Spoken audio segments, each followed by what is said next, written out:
Some people think that museums are boring places. Glass cases, old stuff, dust. Wrong. Think more of wild animals, ancient mummies, enormous insects, groundbreaking technology, glittering treasure, and amazing objects found nowhere else in the world. Then, imagine that each thing in the museum has its own strange story, with secrets from the past to be uncovered, codes to be cracked, odd characters and their fiendish plans.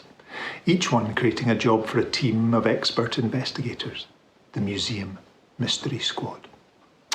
That's the start of my new book, The Museum Mystery Squad and the Case from Outer Space. And in fact, that's how each of the 5 other museum mysteries begin. Here they all are, a whole series for you to get into. Now, if you haven't met the squad before and you fancy yourself as a bit of a detective, then these books should be perfect for you. There are clues to spot, puzzles to solve, and a villain to unmask. There are 4 members of the Museum Mystery Squad. 3 of them, Kennedy, Napster and Laurie, between them have the perfect mix of curiosity and quick thinking, pinpoint questions and gadget inventing. Meanwhile, Colin the hamster might look like he only loves snoozing and carrots, but there's always something that he does in a very hamstery sort of a way that helps the squad solve a case. Now, in the new book, The Case from Outer Space, the museum is under threat. Someone has sent an anonymous letter. It suggests that if the museum doesn't pay some money, an item from the space zone will be stolen. The squad are on the case, trying to work out who wrote the letter and what might be a stealable item from the space zone, which is full of bits of rocket, moon exploration vehicles, and astronaut paraphernalia. In one scene from Chapter 5, the squad have set a trap to catch the mysterious culprit. The best place they think of to hide is inside the space capsule, right in the middle of the space zone. And here's what happens next. Now, we need a good hiding place, said Laurie. Napster climbed the space capsule steps. In here, this is perfect. There are 3 seats. If we keep low, we can stay out of sight. Good idea, said Kennedy, climbing inside. Napster smiled dreamily.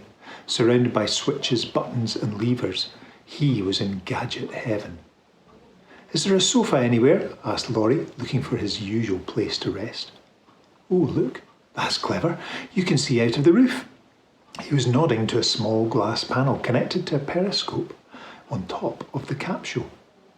Distracted from their trap setting, the squad were fascinated by their new surroundings.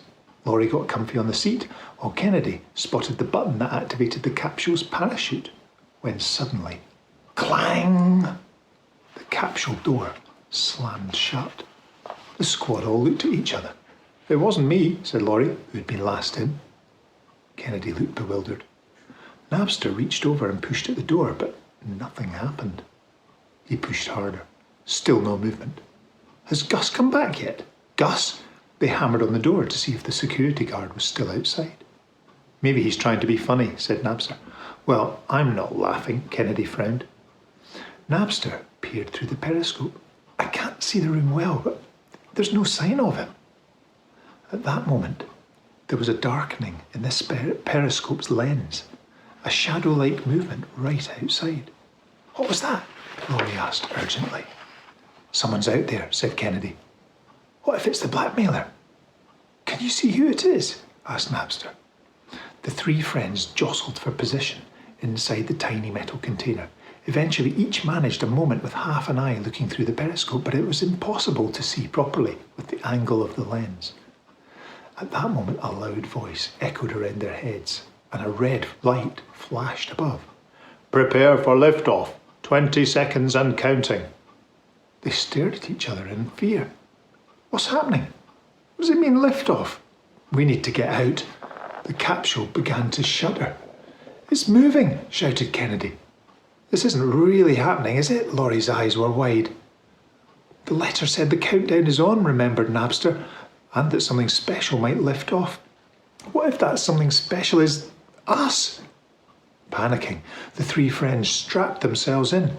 10, 9, 8, ignition sequence starting. Lights flickered on around the capsule. 7, 6, 5, 4, continued the voice. Hold tight, cried Napster. 3, 2, 1, 0. All engines running. We have liftoff.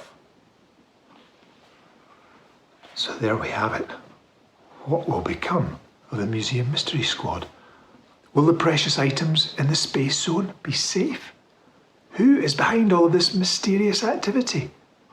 All of these questions can be answered in here. The Museum Mystery Squad and the case from outer space.